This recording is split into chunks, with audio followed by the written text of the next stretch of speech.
ખબરોમાં બન્યા રહેવા માટે બેલ આઇકોન દબાવો અને એબીપી અસ્મિતાને સબસ્ક્રાઇબ કરો.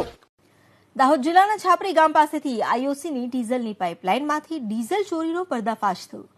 અલાર્મ સિસ્ટમથી પાઇપલાઇન લીક થઈ હોવાની કંપનીને જાણ થતાં તપાસ શરૂ કરવામાં આવી તો તપાસ દરમિયાન ડીઝલ ચોરીનો પર્દાફાશ થયો. પાઇપલાઇનમાં ડબલ વાલ્વ ફિટ કરી ડીઝલની ચોરી થતી હોવાનો ખુલાસો થયો.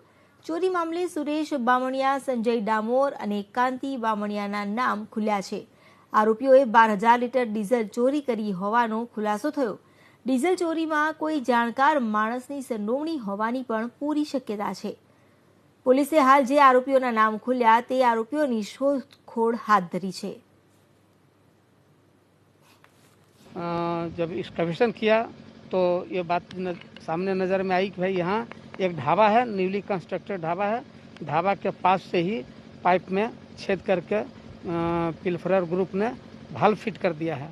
बाद में खुदाई करने पर पता चला कि वो पाइप को जो लाइन जोड़ा है वो हमारे इस ढाबे के पास में ही अंदर में लेकर गया है और वहीं से चोरी किया है. तो हमने उनके साथ मिलकर हर जगह छानबीन की और उसमें हमें पता चला कि एक होटल चामुंडा जो होटल है उसमें जो इंडियन ऑयल कॉर्पोरेशन की जो पाइप जा रही थी उसमें डबल वाल्व फिट कर किसी ने 12,000 लीटर डीजल की चोरी वहां से की. हमने इसमें 3 लोगों का नाम खोला है, संजय भाई डामोर, कांति भाई बामणिया और सुरेश भाई बामणिया. ये लोकल है.